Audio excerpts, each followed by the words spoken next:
Hi friends, എല്ലാ പേർക്കും ഷീബാസ് കിച്ചണിലേക്ക് സ്വാഗതം. ഇന്ന് വന്നിട്ടുള്ളത് ഇഫ്താറിനൊക്കെ എളുപ്പത്തിൽ തയ്യാറാക്കിയെടുക്കാൻ പറ്റിയ നല്ല ടേസ്റ്റി ആയിട്ടുള്ള ഒരു പോളയുടെ റെസിപ്പിയുമായിട്ടാണ്. ബനാന ഡേറ്റ്സ് പോളയാണ് ഇന്ന് തയ്യാറാക്കിയെടുക്കുന്നത്. നല്ല ടേസ്റ്റാണ്. ഇഫ്താറിനൊക്കെ ഇതിൽ നിന്നും ഒരു പീസ് കഴിച്ചാൽ മതിയാകും വയറ് ഫില്ലാകാനായിട്ട്. എല്ലാ പേരും ഒന്ന് ട്രൈ ചെയ്ത് നോക്കണം. എന്നിട്ട് ഫീഡ്ബാക്ക് അറിയിക്കാൻ മറക്കരുതേ. വീഡിയോ ഇഷ്ടമാകുന്നെങ്കിൽ ഒന്ന് ലൈക്ക് ചെയ്തും കൂടെ സപ്പോർട്ട് ചെയ്യണേ. എന്നാൽ നമുക്ക് ഈ ടേസ്റ്റി ആയിട്ടുള്ള പോള എങ്ങനെയാണ് തയ്യാറാക്കിയെടുക്കുന്നതെന്ന് നോക്കാം. ആദ്യം അതിലേക്കുള്ള ഫില്ലിങ്സാണ് തയ്യാറാക്കിയെടുക്കേണ്ടത്. അതിനായി ഒരു പാൻ സ്റ്റൗവിലേക്ക് വെച്ച് കൊടുത്തിട്ടുണ്ട്. അതൊന്ന് ചൂടായി വരുമ്പോൾ അതിലേക്ക് 1 ടേബിൾ സ്പൂൺ നെയ്യ് ചേർത്ത് കൊടുക്കാം. നെയ്യ് ഇവിടെ നന്നായിട്ട് തന്നെ ഒന്ന് ചൂടായി വന്നിട്ടുണ്ട്. ഇനി നമുക്കതിലേക്ക് കുറച്ച് കാഷ്നട്ട് ചേർത്ത് നന്നായിട്ട് തന്നെ ഒന്ന് ഫ്രൈ ചെയ്തിട്ട് എടുക്കണം. കാഷ്നട്ടൊക്കെ നിങ്ങളുടെ ആവശ്യാനുസരണം ചേർത്ത് കൊടുക്കാവുന്നതാണ്. കാഷ്നട്ട് നന്നായിട്ട് ഇനി ഒന്ന് ഫ്രൈ ആയി വന്നതിന് ശേഷം അതിലേക്ക് ഇനി കിസ്മിസും കൂടെ ചേർത്ത് കൊടുക്കാം. കിസ്മിസും കൂടെ ചേർത്തതിന് ശേഷം അതും കൂടെ നന്നായിട്ട് ഇനി ഒന്ന് ഫ്രൈ ചെയ്തിട്ട് എടുക്കാം. കിസ്മിസും കാഷ്നട്ടൊക്കെ ഇവിടെ നന്നായിട്ട് ഇനി ഒന്ന് ഫ്രൈ ആയി വന്നിട്ടുണ്ട്. ഇനി ചേർത്ത് കൊടുക്കുന്നത് നേന്ത്രപ്പഴമാണ്. ഞാനിവിടെ പകുതി നേന്ത്രപ്പഴമാണ് എടുത്തിട്ടുള്ളത്.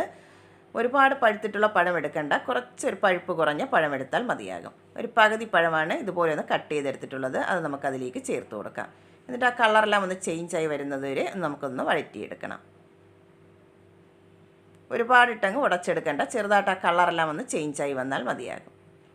ഇതുപോലെ ആ പഴത്തിൻ്റെ കളറെല്ലാം ഒന്ന് ചേഞ്ചായി വന്നിട്ടുണ്ട്. ഇത്രയും മതിയാകും. ഇനി ചേർത്ത് കൊടുക്കുന്നത് തേങ്ങയാണ്. 1/2 കപ്പ് തേങ്ങയാണ് എടുത്തിട്ടുള്ളത്. അതും കൂടെ ചേർത്ത് കൊടുക്കാം.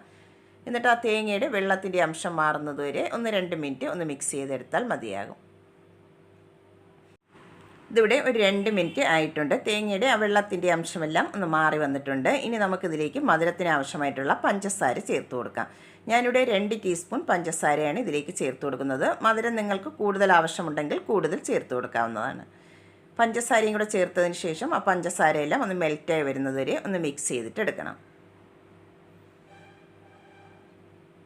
ഇതിവിടെ പഞ്ചസാരയെല്ലാം ഒന്ന് മെൽറ്റായി വന്നിട്ടുണ്ട്. ഇനി നമുക്ക് നല്ലൊരു ഫ്ലേവറിനായിട്ട് ഒരു 1/2 ടീസ്പൂൺ ഏലക്കാപ്പൊടിയും കൂടെ ചേർത്ത് കൊടുക്കാം. എന്നിട്ട് നന്നായിട്ട് ഇനി എല്ലാം കൂടെ ഒന്നും കൂടെ ഒന്ന് മിക്സ് ചെയ്തിട്ട് എടുക്കാം. നന്നായിട്ട് ഇനി മിക്സ് ചെയ്തെടുത്തിട്ടുണ്ട്. ലാസ്റ്റ് നമുക്കതിലേക്ക് ചേർത്ത് കൊടുക്കേണ്ടത് ഡേറ്റ്സ് ആണ്. ഞാനിവിടെ ഒരു 10 ഡേറ്റ്സ് എടുത്തതിന് ശേഷം അതിൻ്റെ കുരുവെല്ലാം മാറ്റിയിട്ട് ചെറുതായിട്ടൊന്ന് കട്ട് ചെയ്തെടുത്തിട്ടുണ്ട്. അതും കൂടെ അതിലേക്ക് ചേർത്ത് കൊടുക്കാം. എന്നിട്ട് ജസ്റ്റ് എല്ലാം കൂടെ ഒന്ന് മിക്സ് ചെയ്തെടുത്താൽ മതിയാകും. ഇതിവിടെ നന്നായിട്ട് ഇനി ഒന്ന് മിക്സ് ചെയ്തെടുത്തിട്ടുണ്ട്. ഫില്ലിങ്സ് ഇവിടെ റെഡി ആയിട്ടുണ്ട്. ഇനി നമുക്കിത് കുറച്ചൊന്ന് തണുക്കാനായിട്ട് മാറ്റി വയ്ക്കാം. ഇനി നമുക്കൊരു ബാറ്റർ തയ്യാറാക്കി എടുക്കണം. അതിനായി ഞാനിവിടെ 2 മീഡിയം സൈസുള്ള നേന്ത്രപ്പഴമാണ് എടുത്തിട്ടുള്ളത്. നന്നായിട്ട് പഴുത്തിട്ടുള്ള പഴമുണ്ടെങ്കിൽ അത് വേണം എടുക്കാനായിട്ട്. അത് ഇതുപോലെ തൊലിയെല്ലാം കളഞ്ഞതിന് ശേഷം ഒന്ന് കട്ട് ചെയ്ത് എടുത്തിട്ടുണ്ട്. ഇനി നമുക്ക് ഇതൊരു മിക്സിയിലെ ജാറിലേക്ക് ഇട്ട് കൊടുക്കാം.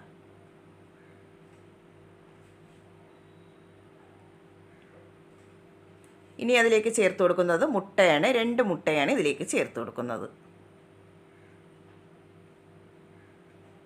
ഇനി 1/2 കപ്പ് പാലും കൂടെ അതിലേക്ക് ചേർത്ത് കൊടുക്കാം. ഇനി 1/2 ടീസ്പൂൺ ഏലക്കാപ്പൊടിയും കൂടെ ചേർത്ത് കൊടുക്കുന്നുണ്ട്.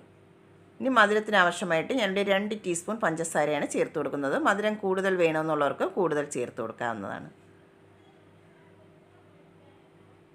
ഇനി 2 ടേബിൾ സ്പൂൺ മൈദയാണ് ചേർത്ത് കൊടുക്കുന്നത്. ഇനി ഒരു പിഞ്ച് ഉപ്പും കൂടെ ചേർത്ത് കൊടുക്കാം. എന്നിട്ട് നമുക്കിതെല്ലാം കൂടെ നന്നായിട്ട് ഇനി ഒന്ന് പേസ്റ്റായിട്ടൊന്ന് അരച്ചിട്ടെടുക്കാം. ഇതിവിടെ നന്നായിട്ട് ഇനി ഒന്ന് അരച്ചെടുത്തിട്ടുണ്ട്. ബാറ്റർ റെഡിയാക്കി എടുത്തിട്ടുണ്ട്. ഞാനിവിടെ അരച്ചെടുത്തപ്പോൾ ഒരു 1/4 കപ്പ് പാലും കൂടെ ഒഴിച്ചു കൊടുത്തിട്ടുണ്ടായിരുന്നു. ടോട്ടൽ 3/4 കപ്പ് പാലാണ് ഇതിലേക്ക് ഒഴിച്ചു കൊടുത്തിട്ടുള്ളത്. ഈ കൺസിസ്റ്റൻസിയിൽ വേണം ബാറ്റർ തയ്യാറാക്കി എടുക്കാനായിട്ട്. ഇനി നമുക്കിത് എങ്ങനെയാണ് തയ്യാറാക്കി എടുക്കുന്നതെന്ന് നോക്കാം. ഞാനിവിടെ ഇതുപോലുള്ളൊരു സോസ് പാനിലാണ് തയ്യാറാക്കി എടുക്കുന്നത്. അതിൻ്റെ അടിയിലായിട്ട് ഒരു പഴയ പാൻ വെച്ച് നന്നായിട്ട് ഇനി ഒന്ന് ചൂടാക്കി എടുത്തതിന് ശേഷം അതിൻ്റെ മുകളിലായിട്ടാണ് നമ്മൾ റെഡിയാക്കുന്ന പാൻ വെച്ച് കൊടുക്കാനായിട്ട്. ഇനി അതിലേക്ക് കുറച്ച് നെയ്യ് ഒഴിച്ചതിന് ശേഷം പാനിൻ്റെ എല്ലാ ഭാഗത്തും നന്നായിട്ട് ഇനി ഒന്ന് ബ്രഷ് ചെയ്തിട്ട് എടുക്കണം.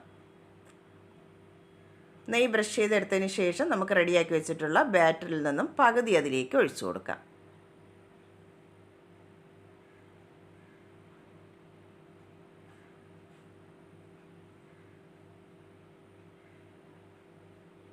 പകുതി ബാറ്റർ ഒഴിച്ചതിന് ശേഷം നമുക്കൊരു 3 മിനിറ്റ് ഇതൊന്ന് അടച്ച് വെച്ചിട്ട് അതൊന്ന് സെറ്റായി വരുന്നത് വരെ നമുക്കൊന്ന് അടച്ച് വെച്ച് ഒന്ന് കുക്ക് ചെയ്തിട്ട് എടുക്കാം.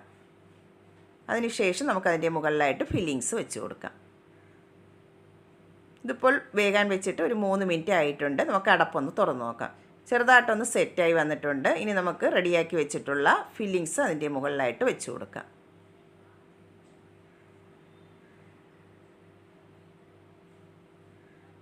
എല്ലാ ഭാഗത്തും നന്നായിട്ട് ഇനി ഒന്ന് സ്പ്രെഡ് ചെയ്ത് വേണം വെച്ച് കൊടുക്കാനായിട്ട്.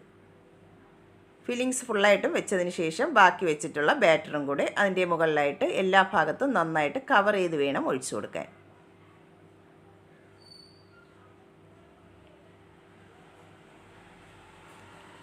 ബാറ്ററിയുടെ ഫുള്ളായിട്ടും ഒഴിച്ചു കൊടുത്തിട്ടുണ്ട്. ഇനി നമുക്കിതൊന്ന് അടച്ചു വെച്ചതിന് ശേഷം അതിൻ്റെ ലിഡിൽ ഹോൾ ഉണ്ടെങ്കിൽ എന്തെങ്കിലും ഒരു പേപ്പർ എന്തെങ്കിലും കൊണ്ട് ഒന്ന് ക്ലോസ് ചെയ്ത് കൊടുക്കണം. എന്നിട്ട് നമുക്ക് ലോ ഫ്ലെയിമിൽ വെച്ചിട്ട് ഒരു 20 മിനിറ്റ് നമുക്കിതൊന്ന് വേവിച്ചിട്ടെടുക്കാം. ഇതിപ്പോൾ വേകാൻ വെച്ചിട്ട് ഒരു 20 മിനിറ്റ് ആയിട്ടുണ്ട്. നമുക്ക് അടപ്പൊന്ന് തുറന്ന് നോക്കാം. ഇത് കുക്കായിട്ടുണ്ടോ എന്ന് ഒരു ടൂത്ത് പിക്ക് കൊണ്ട് ഒന്ന് കുത്തി നോക്കാം. ക്ലീനായിട്ട് കിട്ടുന്നെങ്കിൽ കുക്കായി വന്നിട്ടുണ്ട്, അല്ലെങ്കിൽ ഒരു 5 മിനിറ്റും കൂടി ഒന്ന് വേവിച്ചിട്ട് എടുക്കേണ്ടതാണ്. ഇതിപ്പോൾ ക്ലീനായിട്ട് വന്നിട്ടുണ്ട്. ഇനി നമുക്ക് ഇതൊന്ന് മറിച്ചിട്ടും കൂടെ ഒന്ന് വേവിച്ചെടുക്കണം. അതിനായി ഞാനിവിടെ ഒരു പാനിലേക്ക് കുറച്ച് നെയ്യൊന്ന് ബ്രഷ് ചെയ്തെടുത്തിട്ടുണ്ട്. അതിലേക്ക് നമുക്കിതൊന്ന് മറിച്ചിട്ട് കൊടുക്കാം. മറിച്ചിട്ടതിന് ശേഷം ഒരു 5 മിനിറ്റ് നമുക്ക് ഒന്ന് വേവിച്ചെടുത്താൽ മതിയാകും. ഒരുപാടിട്ട് വേവിച്ചെടുക്കേണ്ട ആവശ്യമില്ല. ഇതിപ്പോൾ വേകാൻ വെച്ചിട്ട് ഒരു 5 മിനിറ്റ് ആയിട്ടുണ്ട്. നമുക്കിനിത് പ്ലേറ്റിലേക്ക് മാറ്റിയെടുക്കാം.